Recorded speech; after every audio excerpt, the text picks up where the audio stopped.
Class 9 course B. ठीक है, इसमें से प्रमुख पाठ है गद्य खंड का दुख का अधिकार। दुख का अधिकार कहानी है एक औरत की। ठीक है, यहाँ एक औरत आपको जैसे पिक्चर में दिख रही होगी कि एक औरत बैठी है और टोकरी में कुछ खरबूजे लेकर बैठी है। तो इसके साथ ऐसा क्या हुआ है जो ये औरत इस तरीके से बैठी है? हुआ क्या था कहानी के अंदर कि इसके जवान बेटे की जो है मृत्यु हो चुकी थी और उस बेटे की जो बहू थी वो भी बीमार थी। और इस बेटे की अचानक मृत्यु हो जाने के बाद क्या होता है कि ये बेचारी जो है इसको अपने बच्चे के अंतिम संस्कार तक के लिए पैसे इसके पास नहीं होते हैं। ठीक है, तो ये क्या करती है कि अपने ही घर के अंदर इनका कामकाज कैसे चलता था कि अपने घर में ही पीछे बगीचे के अंदर ये कुछ खरबूजे उगाया करते थे और उसको बाजार में ले जाके इसका बेटा बेच दिया करता था, जिससे इनका गृहस्थ जीवन चलता था। परंतु अब क्या हो गया, अचानक अपने बेटे की मृत्यु हो जाने के बाद खरबूजे बेचे नहीं गए और इनके पास घर में पैसे हुए नहीं। तो अब इसको जो है अपने बच्चे को, जैसे सूतक लग जाता है ना जब किसी घर में किसी की मृत्यु हो जाती है, खाने पीने को कुछ है नहीं, तो अब ये जो है वो सारी स्थिति से बाहर निकल कर, घर के बाहर सूतक लगे घर के अंदर से बाहर निकल कर ये आती है बाजार में और खरबूजा बेचने लगती है। अब कोई भी इसकी जो है परेशानी को समझ के, मतलब एक होता है ना कि गरीब है तो हम उसके दुख में उसका अधिकारी नहीं हो सकते। तो यहाँ पे लेखक भी जो है यही बताना चाहते हैं यहाँ पे कि वो भी बाजार में वही खड़े हुए देख रहे हैं इस औरत को, और बाजार में और सारे बाजार में जो भी लोग कामकाज कर रहे हैं वो सारे के सारे इस औरत को देख रहे हैं, ये रोती जा रही है और खरबूजे बेचने का प्रयास करे, परंतु कोई भी जो है आकर इसे खरबूजा ले नहीं रहा। क्यों? क्योंकि आसपास खड़े जो दुकानदार हैं वो यही बातें कर रहे हैं कि इसके घर में तो सूतक लगा है और ये आके जो है खरबूजे यहाँ पे बेच रही है। अब यहाँ पर क्या होता है, जो दुकानदारों को इस तरीके की बातें देखती है तो ये चीज़ और जो है कलेजा फाड़ देने वाली बात होती है कि उसके दुख को और बढ़ा दिया गया है कि एक तो गरीब, ऊपर से क्या हो रहा है कि उसकी कोई मदद करने के लिए आगे नहीं बढ़ रहा है। वो इस समय में भी अपने दुख को जो है झेलते हुए वो यहाँ पर बैठे खरबूजा बेचने की कोशिश करी और कोई भी आके जो है खरबूजा ले नहीं रहा। अब यहीं पे क्या आता है, लेखक की भूमिका यहाँ पर आती है। अब लेखक यहाँ पे खड़े हुए लोगों की बातें भी सुन रहे हैं और उस औरत को भी देख रहे हैं। तो लेखक चाहते हैं कि उस औरत के आगे जो है मदद करें आगे आके, परंतु वो उसकी मदद नहीं कर पाते। क्यों नहीं कर पाते? क्योंकि वो जो है एक अच्छी पोशाक पहने हैं, वो एक उच्च के तबके के व्यक्ति हैं और निम्न वर्ग के लोगों की, अर्थात इतने गरीब की हम जो है ऐसे झुककर जो है मदद नहीं कर सकते। क्योंकि क्या है कि लोग, मैं जिस समाज में बैठता हूँ, मैं जिस सोसाइटी का हूँ, उस सोसाइटी में इस बात को लेकर बातें बनने लगेगी, इसलिए वो जो है आगे बढ़कर जो है इस स्त्री की सहायता नहीं कर पाते। अब यहाँ पे एक औरत है जिसने अपना जो है बच्चे को खोया है, एक तरफ ये कहानी है। ठीक है, अब एक गरीब औरत की कहानी जिसने अपने बालक को खो दिया है और इसके दुख में कोई भी शामिल नहीं हो रहा। दूसरी तरफ कहानी का एक दूसरा पहलू यहाँ पे लेखक दिखाते हैं कि एक अमीर औरत है। ठीक है, एक अमीर घर की औरत है, उसने भी अपने बेटे को खोया है, परंतु सब लोग जो है उसके घर आए, सूतक लगा या जो भी चीजें थी उसके घर आए, अच्छा खासा रोना धोना हुआ और सारी की सारी दुनिया जो है उस औरत के दुख में शामिल हो गई क्योंकि वो अमीर है। अर्थात यहाँ पे लेखक का इस कहानी के अंदर बताने का यही उद्देश्य रहा है लेखक का कि भाई देखो, गरीब के दुख में कोई शामिल नहीं है, परंतु अमीर का दुख दुख समझा जाता है, गरीब का दुख दुख नहीं समझा जाता। गरीब एक तो गरीबी से परेशान, दूसरा उसके साथ कोई हादसा हो जाए वो उससे परेशान, और जो दुनिया है वो किसी भी तरीके से उस व्यक्ति का साथ देने को राजी नहीं है। अब यहाँ पे देखो, ये स्त्री दूसरे अगले ही दिन जो है आ गई है खरबूजे बेचने के लिए। ठीक है, वो अमीर औरत महीनों तक बिस्तर पे पड़ी रही है, डॉक्टर एक उसकी देखरेख के लिए रख दिया गया है क्योंकि वो दुख में है कि उसका बेटा जो है वो मर चुका है, तो उसकी बीमारी का भी इलाज चल रहा है और साथ ही साथ सारी दुनिया जो है उसके दुख में जा रही है कि हाय बेचारे का जो है जवान बेटे की मौत हो गई है और इसलिए वो जो है दुखी है। और यहाँ पे इस औरत के दुख को कोई भी नहीं समझ रहा। यहाँ पे ये औरत बैठी हुई अपने दुख को जो है व्यक्त नहीं कर पाती, कोई उसे आके उसका हालचाल नहीं पूछ रहा, कोई उसे खरबूजा खरीद नहीं रहा।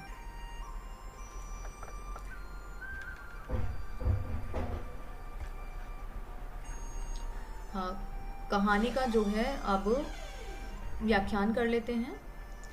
मनुष्य की पोशाकें उन्हें विभिन्न श्रेणियों में बांट देती है। अर्थात यहाँ पे लेखक बता रहे हैं कि मनुष्य की पोशाकें, जैसे कहानी के सार से आपको पता है कि पोशाक की किसकी बात हुई, लेखक की बात हुई है कि लेखक ने एक अच्छे कपड़े पहने हुए हैं, वो एक अच्छा व्यक्ति है, एक अमीर आदमी है, तो वो झुक के जो है किसी गरीब की जो है मदद नहीं कर सकता। और यही पोशाकें जो है, यही जो पहनावा जो है वो हमको विभिन्न समाज में विभिन्न तरीके की श्रेणी बांटता है। मतलब कि किसी का पहनावा देख के हम उसे जान सकते हैं, समझ सकते हैं कि ये किस अमीर होगा या गरीब होगा।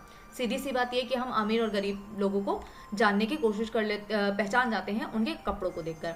प्रायः पोशाक ही समाज में मनुष्य का अधिकार और उसका दर्जा निश्चित करती है। उसका दर्जा निश्चित करती है अर्थात बताती है कि आप ऊंचे हो या नीचे हो, अर्थात आप अमीर हो या आप गरीब हो। ये पोशाक ही समाज में जो है हमें बांटती है, मतलब पहनावा ही हमें समाज में जो है बांट कर रखता है। अब इसलिए देखो स्कूल में बच्चे जब स्कूल जाते हैं तो स्कूल में हम जो है एक यूनिफॉर्म रखते हैं, ठीक है। उसका सबसे बड़ा कारण यही है कि हम जो है समानता को बढ़ावा दे रहे हैं, हम ऊंच नीच के भेदभाव को खत्म करें, इसलिए एक ही तरीके की यूनिफॉर्म रखी जाती है। अर्थात अगर स्कूल में भी अगर पहनावा ऐसा हो जाए कि आप जो है कैजुअल कपड़ों में आ जाएं, तो फिर क्या होगा कि अमीरी और गरीबी देखने को मिल जाएगी, ठीक है।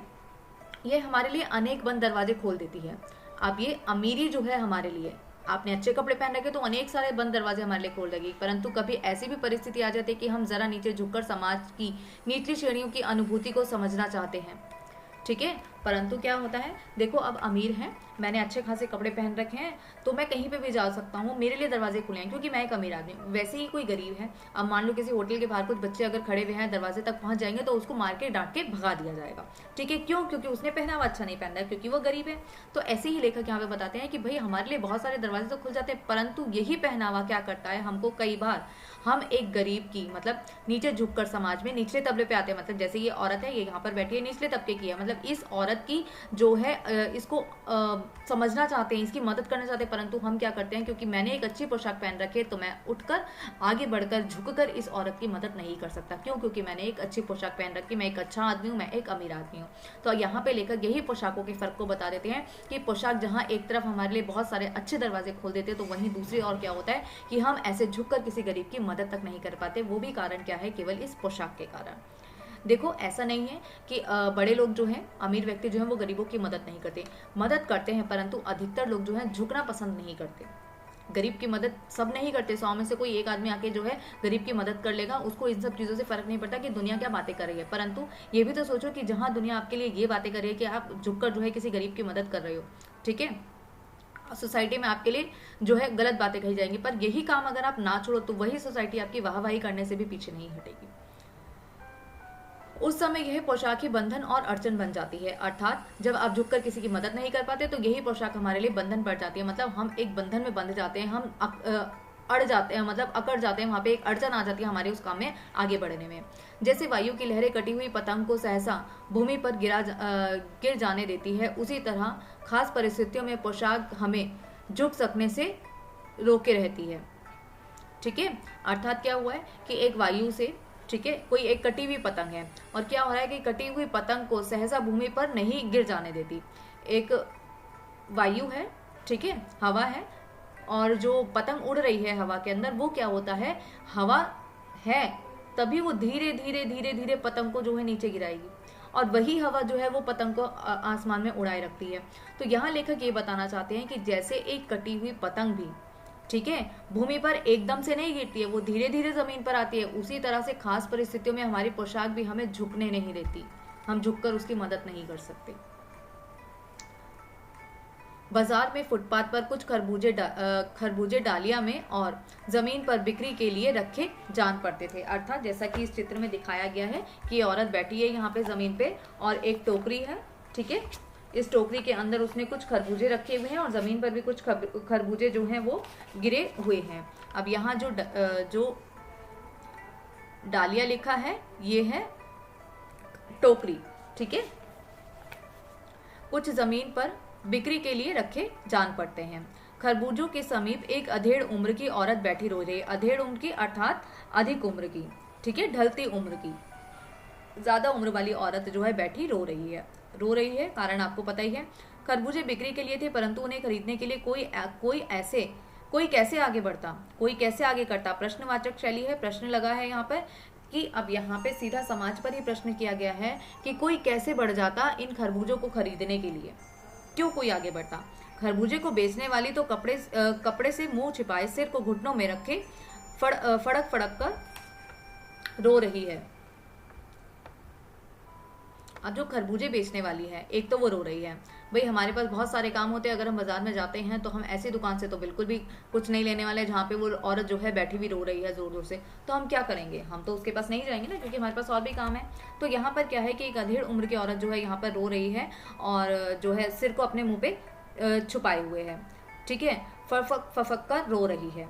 अब फफक फफक कर रो रही है, अर्थात उसके बेटे की मृत्यु हो गई है, तो रोना तो बनता है उसका, वो दुख में है, तो वो यहाँ पे बैठी बैठी रो ही रही है। हालांकि आई वो क्या करने हैं, वो बेचने आई है खरबूजे।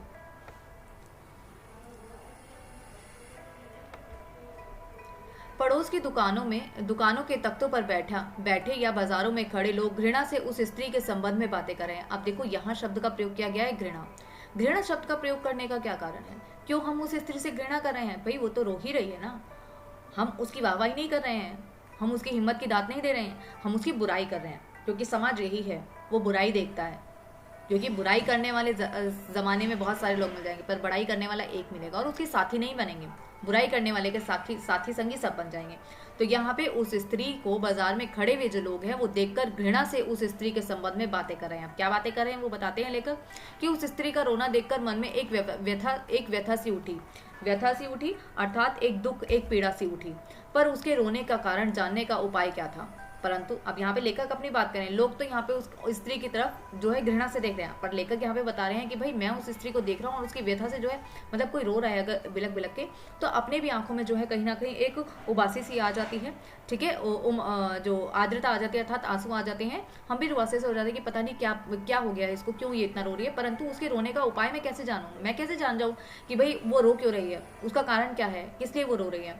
फुटपाथ के समीप बैठ सकने में मेरी पोशाक व्यवधान बन गई, अर्थात लेखक क्या बताते हैं कि उस फुटपाथ के समीप बैठ अर्थात वो जहाँ पे वो स्त्री जो बैठी है वहीं पे पास में ही बैठना, अगर लेखक चाहे कि मैं उसके दुख का कारण जान सकूं, वो क्यों रो रही है, तो लेखक ने बता दिया कि भाई मैं बैठ नहीं सकता, क्यों, क्योंकि मेरी पोशाक जो है वो व्यवधान बन गई है। व्यवधान का क्या अर्थ होगा, रुकावट। मेरी पोशाक मेरी रुकावट बन गई, क्योंकि मेरी पोशाक मुझे झुकने नहीं देगी, मैं तो एक अमीर आदमी हूँ, और अमीर आदमी झुककर जो है किसी की मदद ऐसे कर नहीं सकता, किसी का हालचाल ऐसे पूछ नहीं सकता।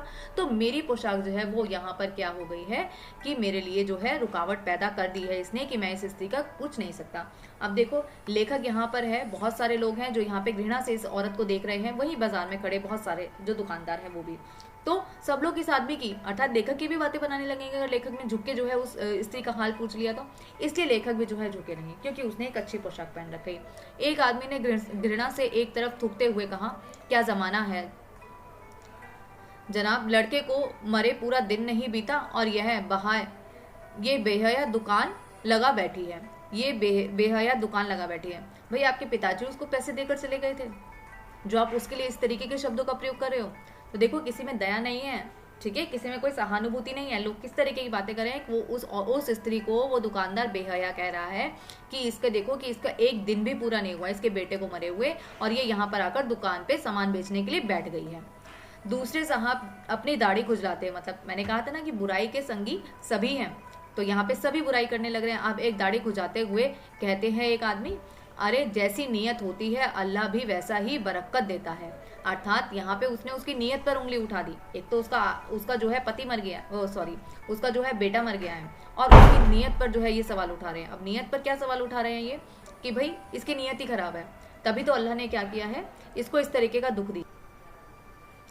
सामने के फुटपाथ पर खड़े एक आदमी ने दियसलाई की तीली से कान खुजलाते हुए कहा, अरे इन लोगों का क्या है, ये कमीने लोग रोटी के टुकड़ों पर जान देते हैं, इनके लिए बेटा बेटी खसम लुगाई धर्म ईमान सब रोटी का टुकड़ा है। अर्थात भाई जिसने भूख देखी हो उसके लिए ये सब कहना सही भी है, ठीक है, उस व्यक्ति के लिए। अब ये आदमी क्या बोल रहा है यहाँ पे कान को खुजलाते हुए कि भाई ये इसको गाली दी जा रही है, उस औरत के दुख में साथी कोई नहीं, उसको अब पहले उसको क्या गया, उसको घृणा से देखा गया, उसको बेहया कहा गया, उसकी नीयत खराब बताएगी, अब उसको गाली दी जा रही है कि ये लोग कमीने होते हैं। मतलब इस तरह के लोग जो है कमीने होते हैं। क्यों होते हैं, क्योंकि ये एक एक टुकड़े पर जान देते हैं। जिसने भूख देखी है वो एक एक टुकड़े के लिए मरेगा तो सही ना, उसने तो भूख देखी है, आपकी तरह भरपेट तो वो हर समय खाना नहीं खा सकते क्योंकि वो गरीब है। तो वो क्या कहते हैं कि बेटी खसम लुगाई, यहाँ पे इनमें कोई धर्म दीन ईमान कुछ नहीं होता, ये सिर्फ एक एक रोटी के टुकड़े के लिए मर पड़ते हैं। जिसने भूख देखी वो एक रोटी के लिए तड़पेगा। परंतु यहाँ पे हम ये कहना ये बिल्कुल गलत है कि उनके वो जो है रिश्तेदारों को, मतलब बेटा बेटी है, ठीक है, कोई भी रिश्ता है आप उसको नहीं समझ रहे हो, खसम लुगाई, इन सब धर्म को वो नहीं मानते। वो क्या मानते हैं कि भाई पेट भरा होना चाहिए बस, ठीक है। तो ये बात बिल्कुल ही गलत यहाँ पे कही गई है कि ये लोग जो है रोटी के टुकड़ों पर मरते हैं। परचून की दुकान पर बैठे लाला जी ने कहा, अरे भाई उनके लिए मरे जिए का कोई मतलब ना हो, पर दूसरे के धर्म ईमान का तो ख्याल रखना चाहिए। अब यहाँ पे एक महाशय आ गए धर्म के ऊपर अपना भाषण देने के लिए। अब वो क्या कहते हैं कि भाई चलो ठीक है, तुम लोग नहीं मानते इस धर्म ईमान को मत मानो, परंतु हमारा तो धर्म ईमान है। अब हमारा धर्म ईमान क्या है, अब यहाँ पे वो आगे बताते हैं अच्छे से कि जवान बेटे के मरने पर 13 दिन तक सूतक होता है, अर्थात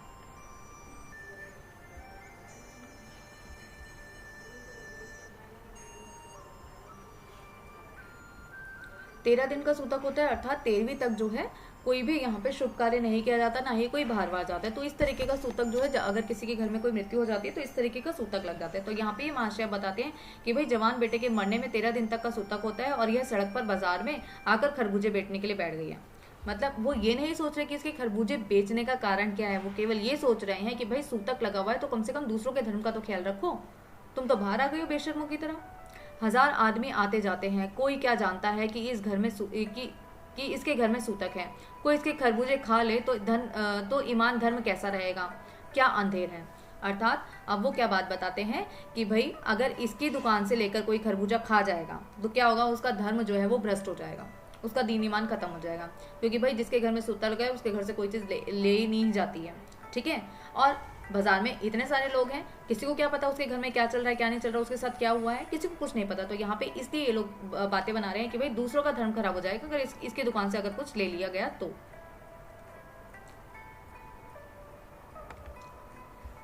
पास पड़ोस की दुकान से पूछने पर पता लगा कि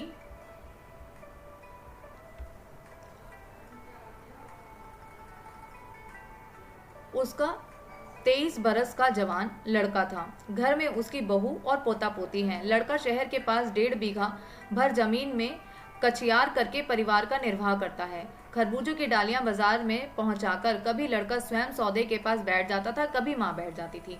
अर्थात यहाँ पे पड़ोस की दुकान पे लेखक ने जाके पता किया तो उसको वहां से ये सब पता चला, ठीक है। 1.5 बीघा अर्थात लगभग 1600 वर्ग गज, ठीक है, मतलब अच्छी खासी उसकी जमीन थी। उस जमीन पर कचियाकर अर्थात कचियारी, कचियारी का अर्थ होता है थोड़ी बहुत जो है फल सब्जियों को उगा देना या बोना, ठीक है। निर्वाह करना अर्थात गुजारा करना। तो अब यहाँ पे वो क्या बताते हैं कि भाई थोड़ी बहुत जो है जमीन है उसके आसपास वो क्या करता है, थोड़ी बहुत सब्जियां जो है उगा लेता है उसके अंदर, और फिर उसको जो है सौदे के लिए जो है बाजार में बैठ जाता है। कभी कभार इसकी माँ बैठ जाती है तो कभी कभार जो है वो लड़का भी बैठ जाता था, और जो है वो मतलब जो भी सब्जी उसके सब्जी या फल उसने उगाया होगा उसी को वो बेचकर अपना निर्वाह करते हैं, अपना गुजारा करते हैं। लड़का परसों सुबह मुँह अंधेरे बेलों में से पके हुए खरबूजे चुन रहा था। अर्थात अब ये हादसा बताया जा रहा है लेखक को, किसी दुकानदार के यहाँ से पता करने पर पता चल रहा है लेखक को। वो बताता है कि भाई क्या हुआ, लड़का परसों जो है सुबह अंधेरे बेलों में पके खरबूजे चुन रहा था। अर्थात लड़का जो है अंधेरे में बेलों में चला गया और क्या कर रहा था, खरबूजे चुन रहा था। पके हुए खरबूजों को जो है वहां से वो निकाल रहा था। गीली मेड़ की तरावट में विश्राम करते हुए एक सांप पर लड़के का पैर पड़ गया। अर्थात वो लड़का जो खरबूजे चुन रहा था ना, इस औरत का जो लड़का था, उसका पैर जो है वो सांप पे पड़ गया। अंदर छुपा हुआ एक जो है आराम से एक सांप बैठा होगा। अब उसके जो लड़के का पैर है वो सांप पर पड़ा और सांप ने लड़के को डस लिया, ठीक है। अर्थात अब सांप ने डस लिया तो क्या वो बचेगा, जहर तो उसके शरीर में तभी फैल जाएगा और वो मर गया। लड़के की बुढ़िया माँ बावली होकर ओंझा को बुलवा लाई। झाड़न फूकन हुआ, नागदेव की पूजा हुई। पूजा के दान दक्षिणा चाहिए। घर में जो कुछ आटा और अब देखो बेटे को सांप ने काटा है, बुढ़िया जो जो उपचार कर सकती थी उसने वो सारे के सारे उपचार कर दिए, ठीक है। अब उसने पूजा करवा ली। दान दक्षिणा के लिए क्या चाहिए था कि घर में जो कुछ आटा और अनाज था दान दक्षिणा में उठ गया। अर्थात अब दान दक्षिणा तो देनी पड़ेगी ना, कोई आपके घर पे आके काम करके जा रहा है, कोई इलाज कर रहा है तो फिर आपको उसको दान दक्षिणा देनी पड़ेगी। तो उस बुढ़िया ने सब कुछ अपना दे दिया। तो आटा दालचीनी मतलब जो भी अनाज था वो घर में वो सब खत्म हो गया क्योंकि वो उपचार में चला गया। माँ बहू और बच्चे भगवान से लिपट लिपट कर रोए, पर भगवाना जो एक दफे चुप हुआ तो फिर ना बोला। अर्थात यहाँ पे भगवाना लिखा है, भगवाना क्या है, उसके बेटे का नाम है। तो भगवाना एक बार जो चुप हुआ तो दोबारा ना बोला, ठीक है। अब उसके बच्चे बहू माँ सारे के सारे जिस लड़के की मृत्यु हुई ना, अर्थात भगवाना इसके ऊपर लिपट लिपट कर सब रो रहे थे, परंतु वे कुछ ना बोला। अर्थात ये बताने का एक तरीका है कि उसकी मृत्यु हो चुकी थी, परंतु सब जो है उसे लिपट लिपट कर रो रहे थे। सबके विष से उसका सब बदन काला पड़ गया था। जिंदा आदमी नंगा भी रह सकता है, परंतु मुर्दे को नंगा कैसे विदा किया जाए? उसके लिए तो बजाज की दुकान से नया कपड़ा लाना ही होगा, चाहे उसके लिए माँ हाथों के छन्नी कंगना ही क्यों ना बिक जाए। अर्थात देखो, यहाँ पे बहुत अच्छे तरीके से लेखक ने यहाँ पे बताया है कि भाई एक जिंदा रहने के लिए व्यक्ति को क्या है, कपड़े की आवश्यकता नहीं होती है। ठीक है, वो नंगा भी आदमी जिंदा रह सकता है। छोटे मोटे बच्चे हम देखते हैं ना, गरीबों के ऐसे ही नंगे सड़क पे घूम रहे हैं, भीख मांग रहे हैं, कुछ भी खेल कूद रहे हैं, आराम से रह रहे हैं वो। ठीक है, तो परंतु जब कोई मर जाता है तो उसके लिए हमें जो है उसको एक नए कफन के अंदर जो है लपेटना पड़ता है, नए वस्त्रों का उसमें प्रयोग किया जाता है। तो यहाँ पे लेखक वही बताते हैं कि भाई कि अब उस लड़के की मृत्यु हो गई है, तो अब इनके पास तो पैसे हैं ही नहीं, तो अब उसे क्या करना पड़ेगा, अपने जो है हाथ कान में जो भी उसने कुछ पहन रखा होगा वो सब भी उसको बेचकर जो है बेटे का जो है अंतिम संस्कार करना ही पड़ेगा। क्योंकि उसको जो है आपको विदा करने के लिए क्या करना पड़ेगा कि कोई भी आपके पास जो भी मामूली जेवर है उसको आपको बेचना पड़ेगा, ताकि उसके लिए कफन का इंतजाम किया जा सके।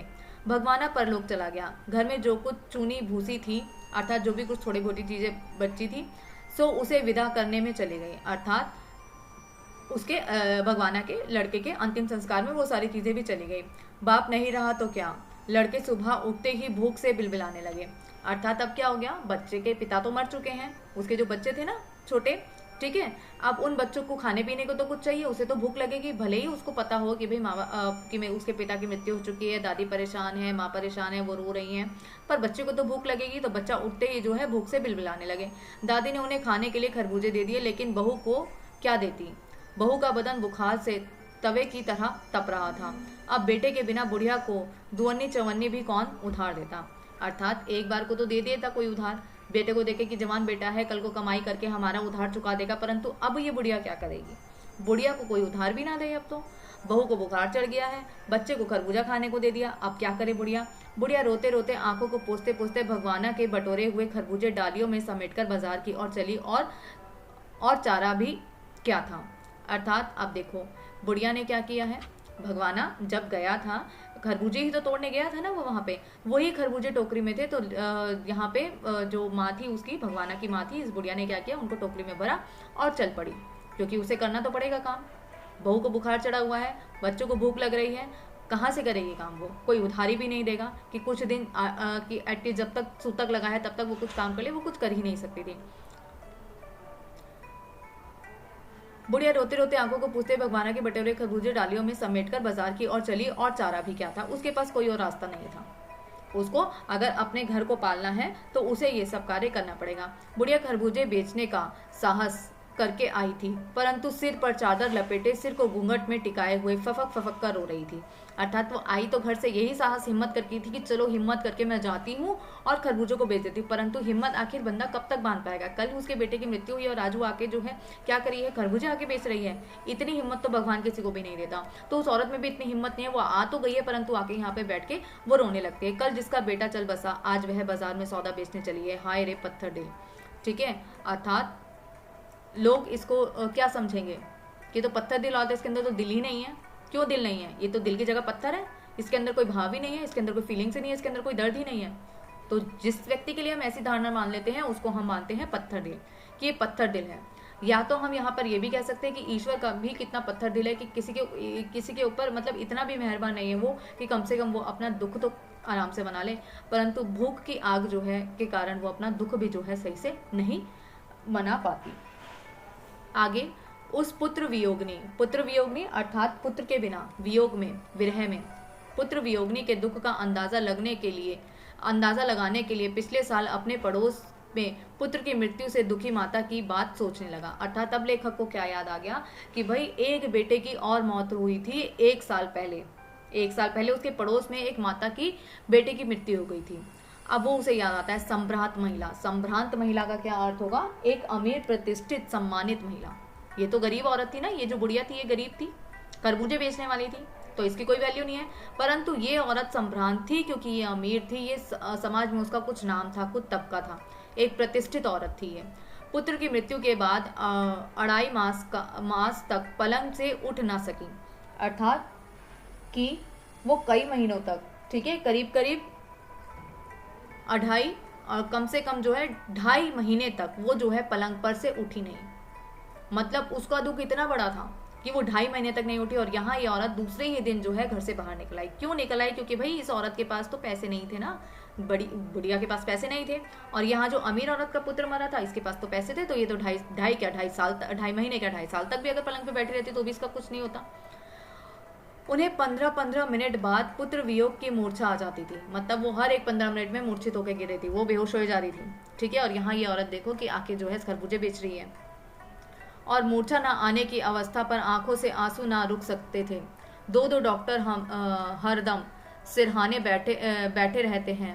हरदम सिर पर बर्फ रखी जाती है। शहर भर के लोग मन से उस पुत्र शोक की द्रवित को उठे थे। अर्थात एक ये माँ है जो अपने पुत्र वियोग में जो है आ गई है, क्योंकि उसको अपने घर को भी पालना है, उसके घर को कोई और देखने ढाकने वाला नहीं है, ठीक है। तो वो एक तरफ तो ये स्त्री है और इसके दुख में कोई शामिल नहीं हो रहा। दूसरी तरफ यहाँ पे संभ्रांत महिला की लेखक बात करते हैं कि संभ्रांत महिला जो थी उसके पास 2 डॉक्टर लगे थे, हर थोड़ी देर में वो बेहोश हो रही थी। और उसके बाद भी जो है सारा शहर जो है क्या कर रहा था, पुत्र शोक से द्रवित हो उठे थे, पुत्र दोष से द्रवित हो उठे थे। अर्थात कि उनका जो है मन भी जो है पसीज चुका था। मतलब उसके दुख के अंदर तो वो दुखी हो चुके थे। पूरा का पूरा शहर उस अमीर संभ्रांत औरत के दुख में तो दुखी था, परंतु इस औरत के दुख में कोई शामिल नहीं है। इस तरीके की जो है तुलना जो है लेखक ने करी है यहाँ पे, इस बात को जानकर कि ये बुढ़िया क्यों रो रही है। जब मन को सूझ का रास्ता नहीं मिलता तो बेचैनी के कदम तेज हो जाते हैं। उसी हालत में नाक ऊपर उठाए राह चलतों से ठोकरे खाता मैं चलता जा रहा था, सोच रहा था। अर्थात अब लेखक बता रहे हैं कि भाई लेखक को एक बड़ी सी बेचैनी हो गई, मन को कोई रास्ता नहीं सूझ रहा था, ठीक है। तो वो आगे बढ़ रहा था। अब आगे बढ़ते हुए क्या होता है, राहगीरों की की जो है ठोकर मिल रही थी उसको। चलते चलते कई बार ठोकर मिल जाती है ना, जैसे कि आपका ध्यान नहीं है, आपका ध्यान कहीं हो रहा है, आपको सोचते हुए चलो, तो इस तरीके से लेखक को सोचते हुए जाते। शोक करने गम मनाने के लिए भी सहूलियत चाहिए और दुखी होने का भी एक अधिकार होता है। अब यहाँ पे अंततः लेखक ने इस पाठ का अंत करते हुए बहुत अच्छी बात यहाँ पे कही है कि शोक करने गम मनाने की भी सहूलियत होनी चाहिए। मतलब गम बनाने की भी आपके पास सहूलियत होनी चाहिए। किस तरीके की सहूलियत कि एक संभ्रांत महिला थी, उसको तो हमने डॉक्टर भी दे दिए, वो थोड़ी थोड़ी देर में बेहोश हो रही थी, उसके लिए पूरा का पूरा जो है शहर शोक मना रहा था, ठीक है। तो उसको सहूलियत मिली। और यहाँ पर क्या करी, दुखी होने का भी अधिकार नहीं होता। और यहाँ पे ये औरत जो है रो रही है, दुखी है, उसको जो है दुख होने का भी अधिकार नहीं है। क्यों? क्योंकि जिसको सहूलियत मिली वो एक अमीर औरत थी, और जिसको सहूलियत नहीं मिली उसको जो है दुखी होने का भी अधिकार नहीं है। मतलब वो दुख भी नहीं मना सकती। तो यहाँ पे अमीर और गरीब लोगों की दुख मनाने की पीड़ा का भी यहाँ पे लेखक ने वर्णन किया है। और दूसरी बात कि समाज के उच्च तबके के लोग जो है झुककर गरीबों की मदद तक नहीं कर सकते। उन्हें अगर वो अपने ही दुख में खुद भी रो रहा है ना, तो भी दुनिया को चैन नहीं होता, तो भी वो उसे चैन नहीं लगने देते और उसके लिए तरह तरह की बातें बनाने पड़ते हैं, उसके लिए अपशब्दों का प्रयोग करते हैं। और जो संभ्रांत महिला थी उसके लिए किसी ने कुछ नहीं कहा, उसके दुख में पूरा शहर भी दुखी हो गया।